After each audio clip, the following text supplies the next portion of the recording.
I want to begin this segment of the recording to making a correction to a bad error that I made earlier in my recording.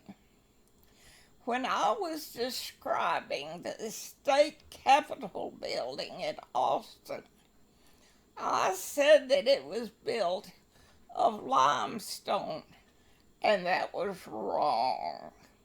It was built of beautiful pink granite. Pink granite from the Texas hillside. We drove through that beautiful pink granite whenever we went to Johnson City. It was all over the place.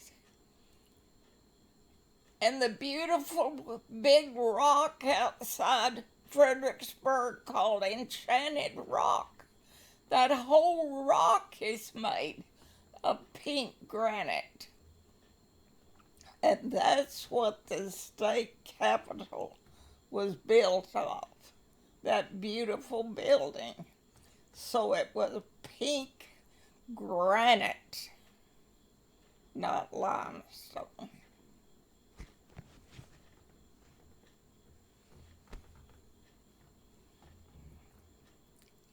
Then I made another error which was not nearly as important. Really is hardly worth correcting. But since I thought of it, I will correct it. When I was talking about the motion pictures in Cleburne, I said that we only had one motion picture in Cleburne. Well, originally we did just have the Majestic Theater. But by the time I was in high school, we also had the Palace Theater. And that was where the cowboy movies were shown, where we went on Saturday afternoons to watch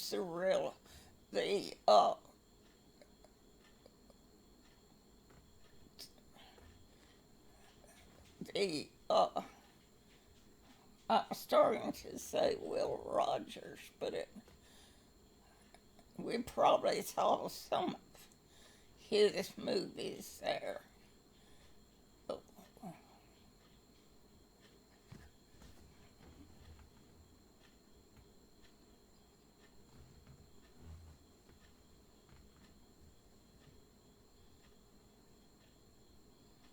But Roy Rogers was the one whose movies we saw the most there on Saturday afternoons.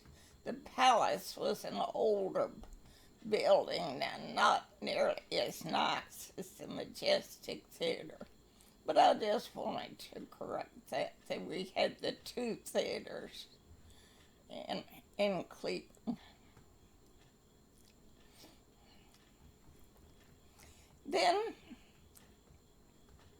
I'm thinking of just a number of little things. I'm thinking of my mother's good cooking. She was a wonderful cook. Now, she always asked Lula to come help her when we had company or when she was making a jelly or pickles or anything like that. But she did the main part herself. And her specialty was cookies. She loved to make cookies, and she always kept cookies on hand. Now, Priscilla says she remembers my mother's sugar cookies most of all, but she also remembered her good cobbler, and I remember both of those. but she was a very good cook with all sorts of things.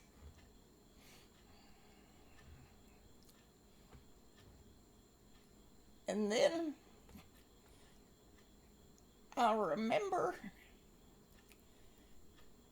the appreciation that my parents got for several things they had done. I remember once when a family came to see them who were missionaries who had just come back from India, and my parents had been sending them money to help with their work for several years. And my mother had been writing to them, and I had been writing to the children. And they brought gifts to our family, beautiful gifts of things that had been made in India. And we were so thrilled to have those.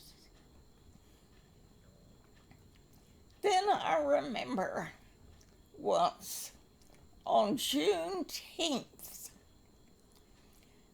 when the blacks celebrate their news about the end of slavery.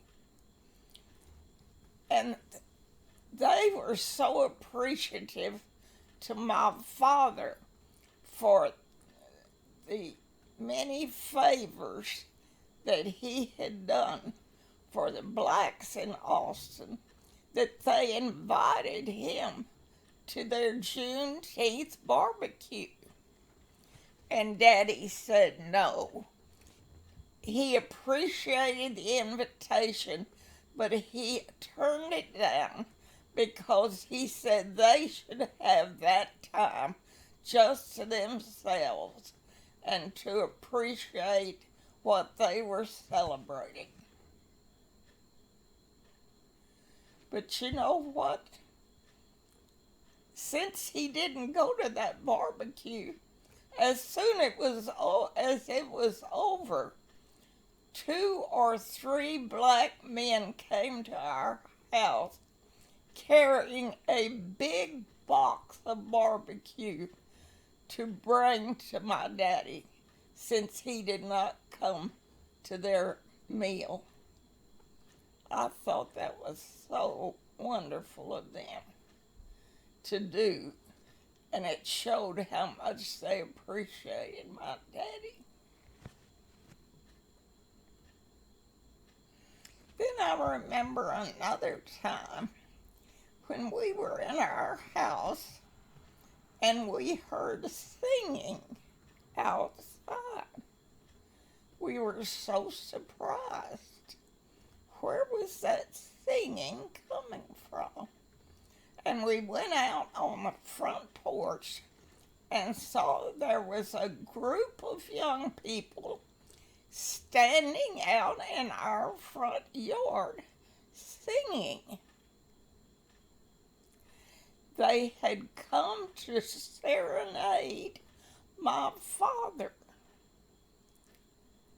It was a group of young people from the college at Keene coming to show their appreciation to my father for helping the college financially.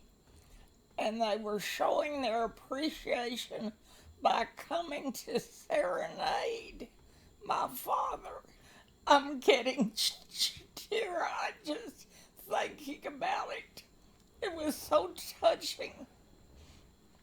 And my mother, who always had cookies on hand, rushed into the kitchen and fixed a tray of cookies for Daddy to go out and pass around to the young people.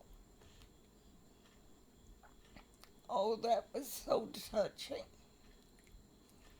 Now, that college at Keene was a small Seventh-day Adventist college in the little community of Keene just near Cleburne. And all of the students in that college worked their way through school by working in some business on the campus.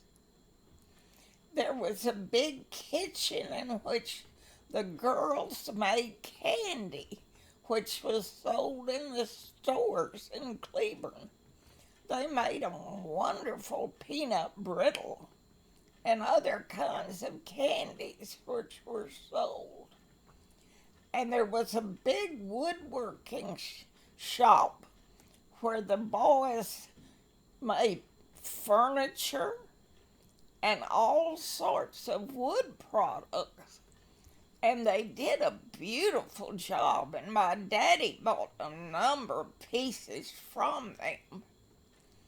In fact, the furniture that we used in our den in uh,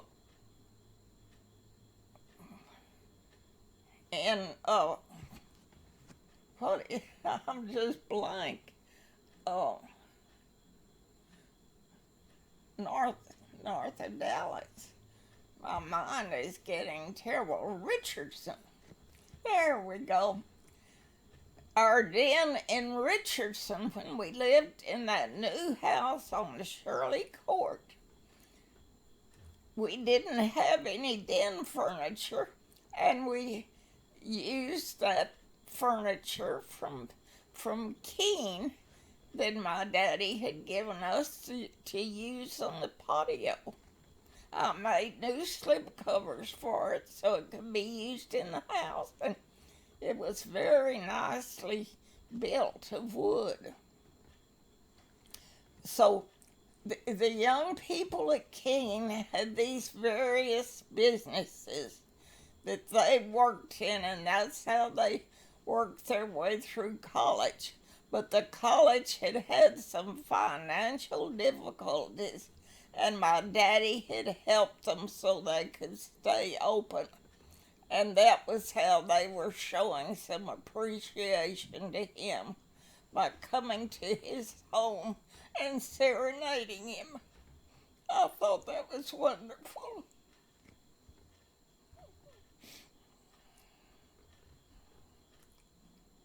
So I was very touched by that.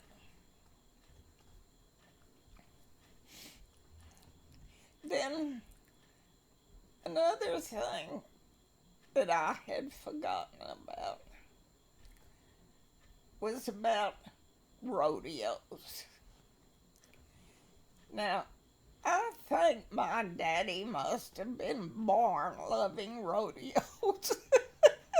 And I think I was too.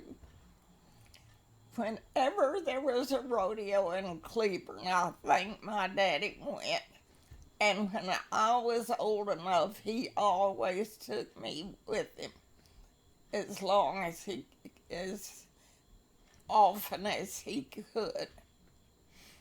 And I can just remember going to little rodeos down at the end of the street when a small arena had been set up.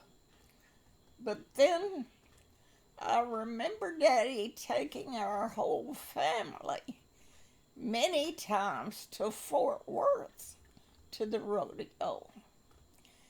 Now, in the beginning, he would take us to the rodeo at the old stockyards. That was the one I loved the most.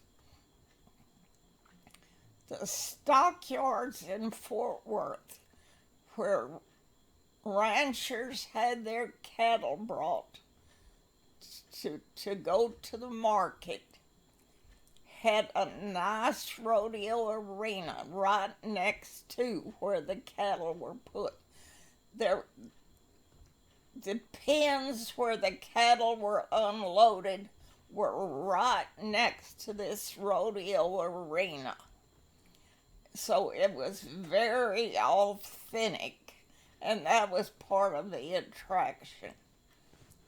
And we loved to go to the rodeo there. Now, on the other side of those pens where the cattle were unloaded was the meat packing plant. And I think it was Swift and Company that was there, if I remember correctly.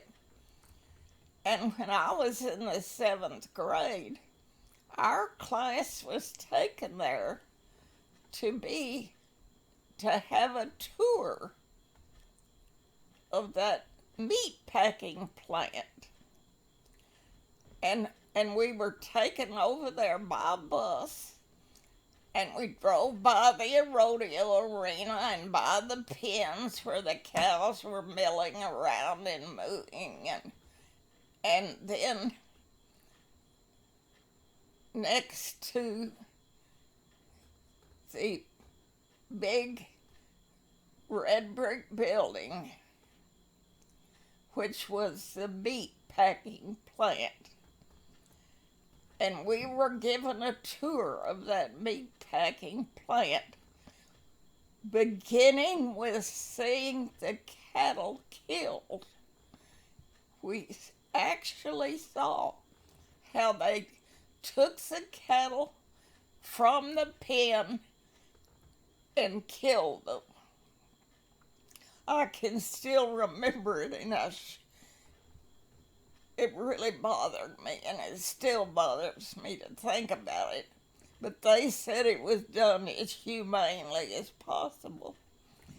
So we saw how the cattle were killed, and then how they went through the process in the meat packing plant of preparing the meat to eventually go to the grocery stores. And that's what we saw. And then right next to it, as I said, was the rodeo arena. And our class did not get to go to the rodeo, but my daddy often took our family there to that rodeo at the old rodeo arena right next to the stockyards. From the stands in the rodeo arena, you could see the pens where the cattle had been unloaded and were waiting to be executed by the meat packing plant. So it was so authentic. And I just loved that old rodeo arena. And the rodeos there seemed more authentic than anywhere else. Because I loved it so much, I remember when I was in college at Trinity in Waxahachie, my father even sent me 6 tickets to the rodeo in that old arena. And I was able to get a friend who had a car who would drive us to Fort Worth, and got together a car full of friends to go over there and see the rodeo. Some of them had never been to a rodeo before, and they all just enjoyed it so much, and I was so thrilled to get to take some of my friends to see something that I enjoyed so much. And we also walked all around that neighborhood.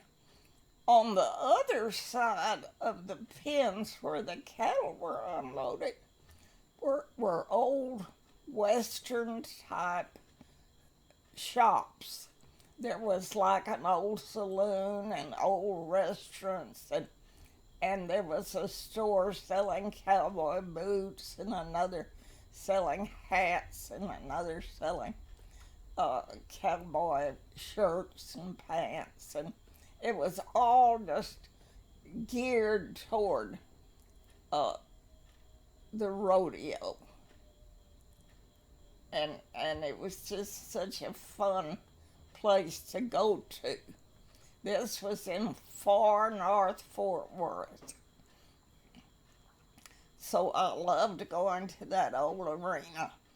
And and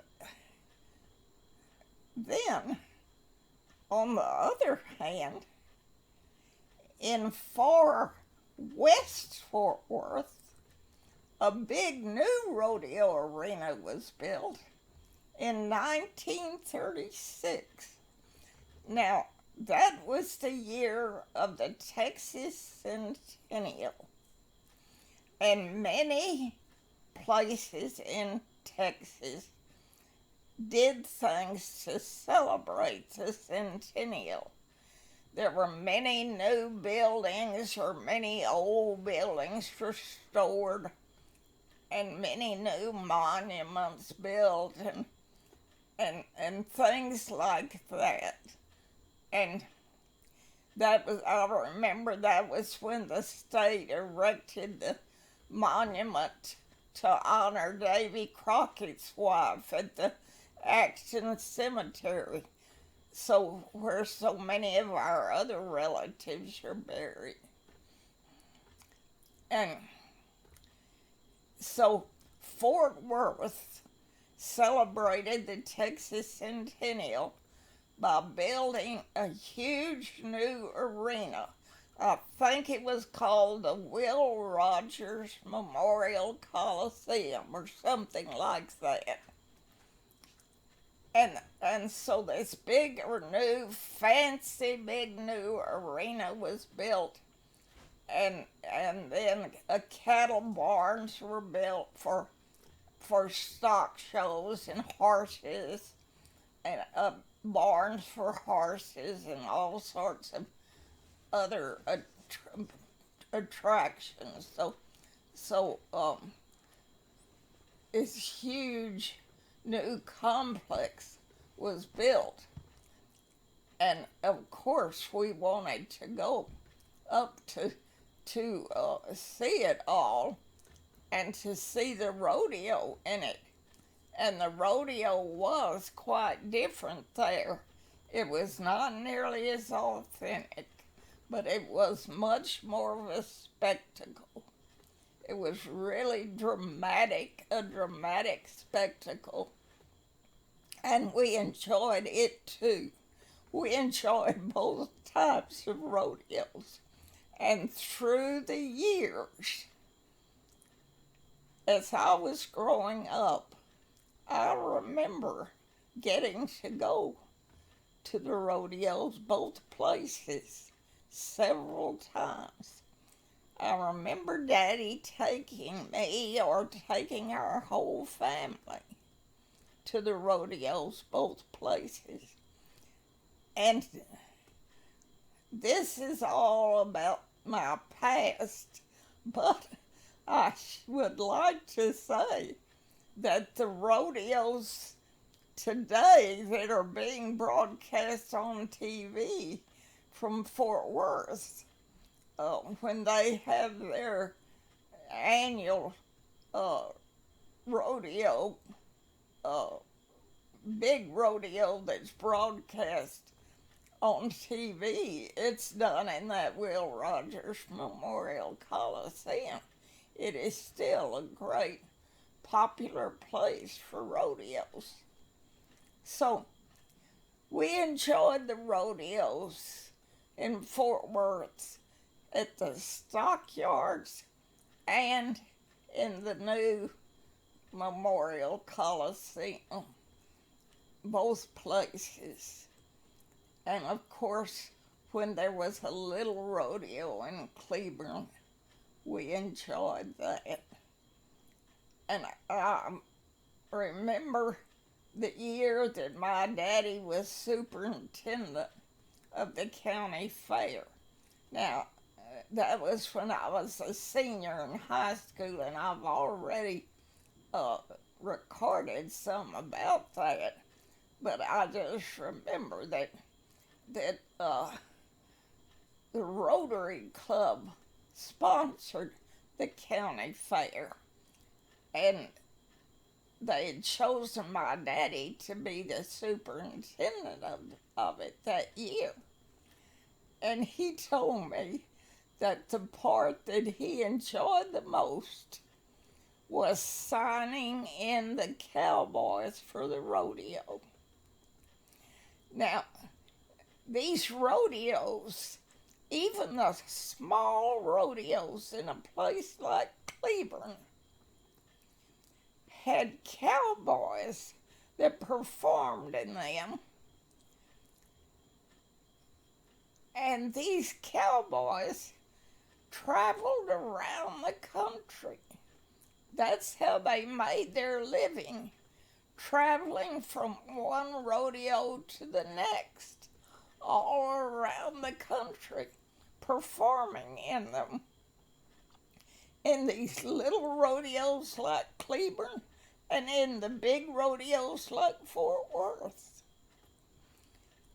And my daddy said he got the biggest thrill out of it. It was his job as superintendent of the fair to sign in the cowboys who were going to perform in the rodeo, and to sign in some of those cowboys that we had heard about, big name cowboys, like I remember the name Jim Shoulders, for one, that we had heard about performing all around the country.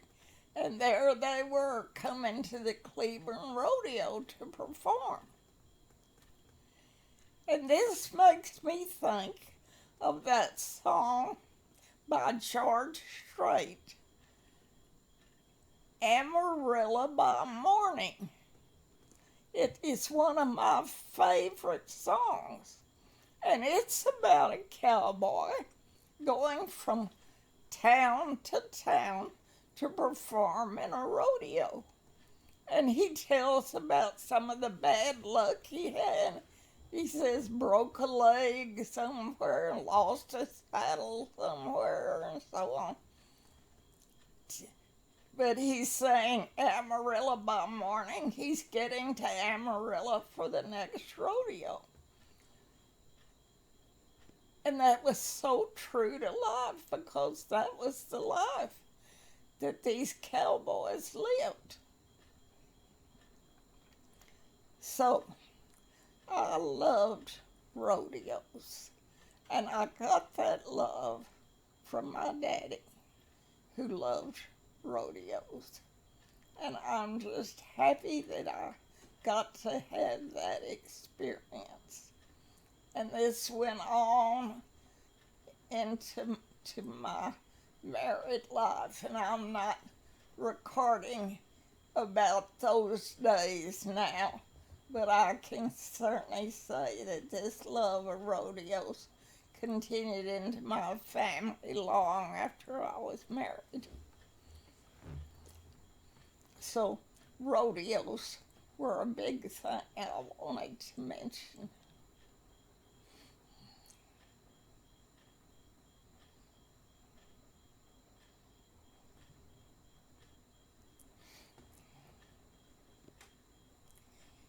And now I'm remembering something else.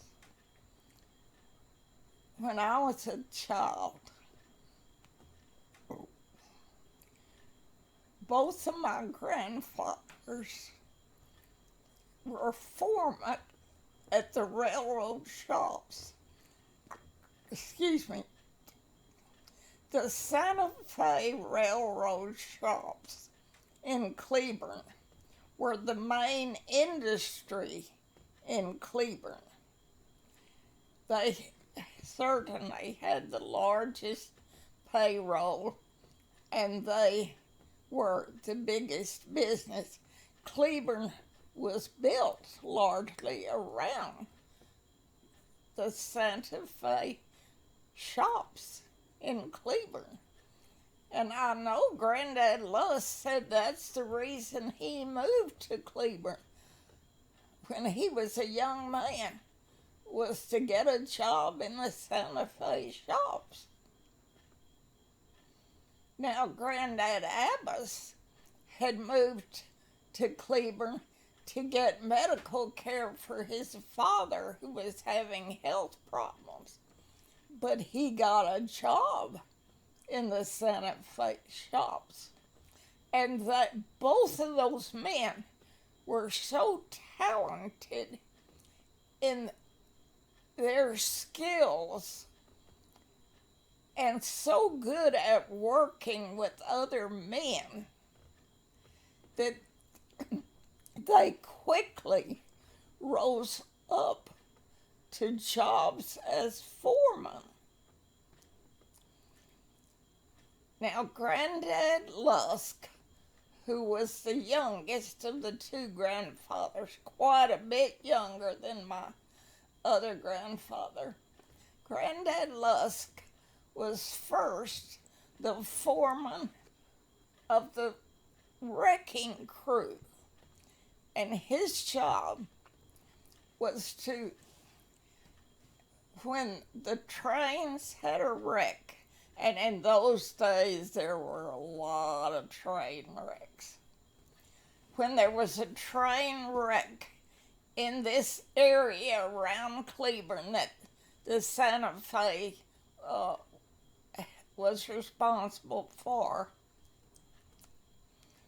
Granddad had to take a crew on a train out to clear those tracks and to bring the wrecked train back to the shops to be repaired. And that was his job. It was a hard job in bad weather, often in bad weather, and it was difficult. But he did so well at that job that eventually he was promoted to foreman of the chair car division, which meant that all the chair cars on the Santa Fe in that area, the train cars where people sat when they were riding the train, he was responsible for seeing that all of those cars were in good condition all the time. So that was his job. And he did so well at that job that in addition, he was promoted, or rather, he was given an extra assignment to be on the board of directors of the Santa Fe Hospital in Galveston.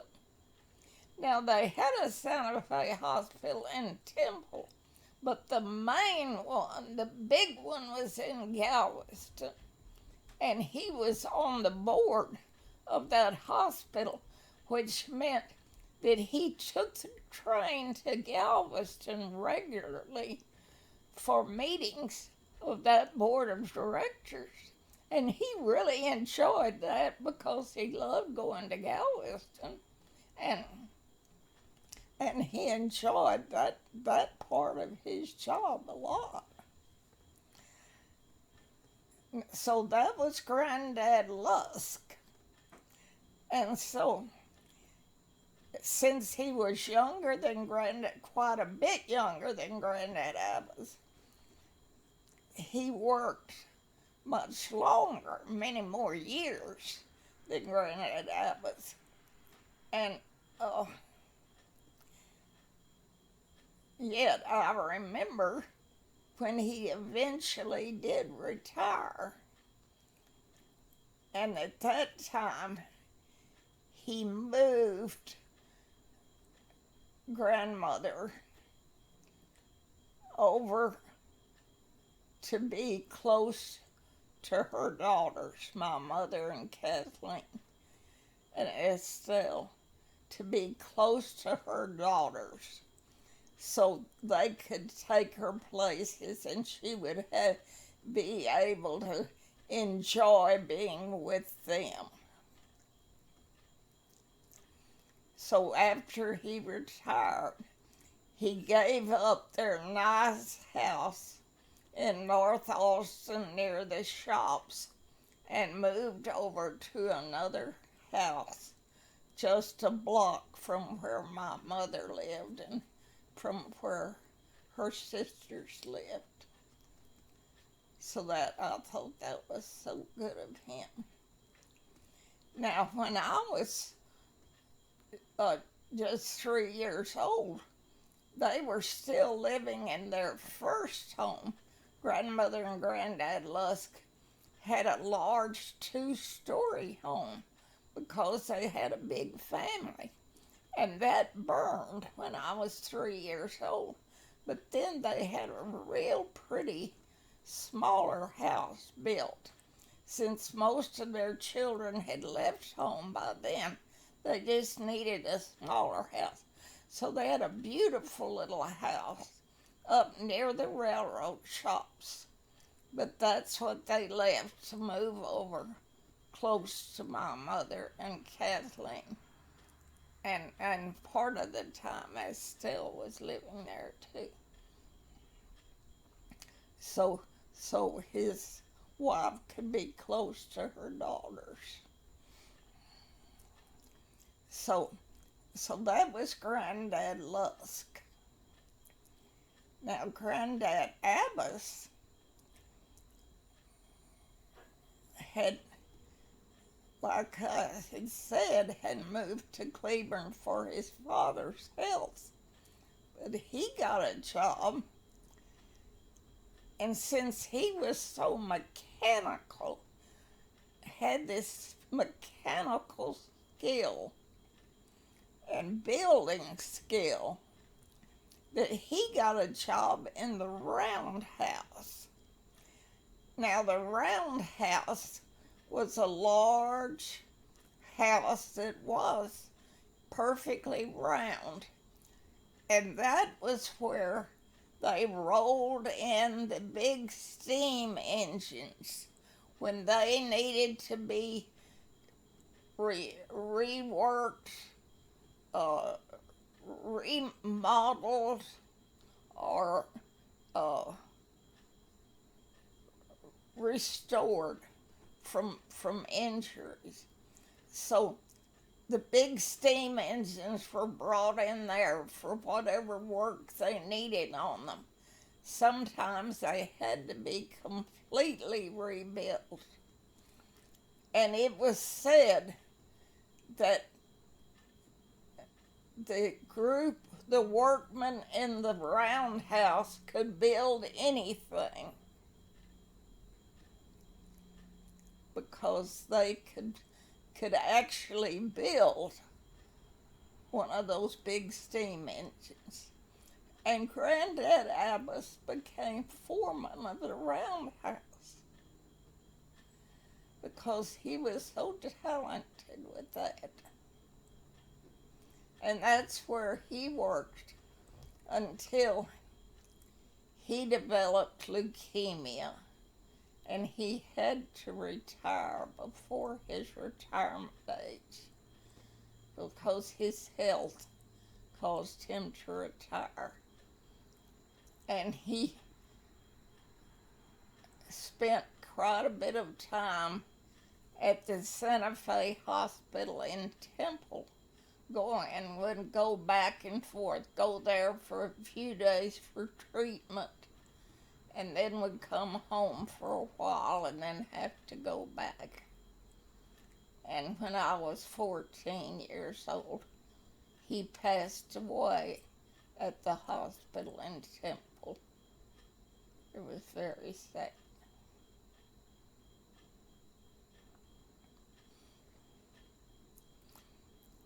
But I remember when both my grandfathers were still going strong in their jobs,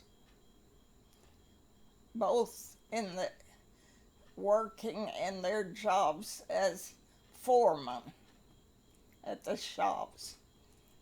And I was a young child, and I was introduced to Mr. Lohman. Now, Mr. Lohman was on the board of directors of the bank where my father worked. and he also was head of the Santa Fe Railroad shops in Cleburne. And somebody introduced me to him at some event. I don't recall what it was.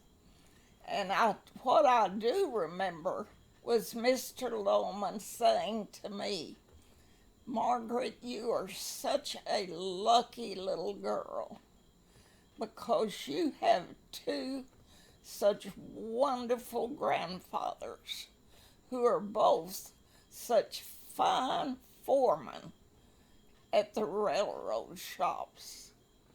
And your father is such a fine managing director of the bank. So you are so lucky to have all three of those men in your life." And I knew he was right.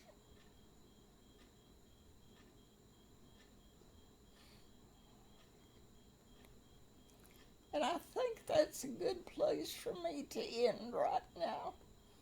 I may think of something else to add a little later, but that's a good place for me to end right now. I was so proud of my grandfathers and loved them so much. And my father, too.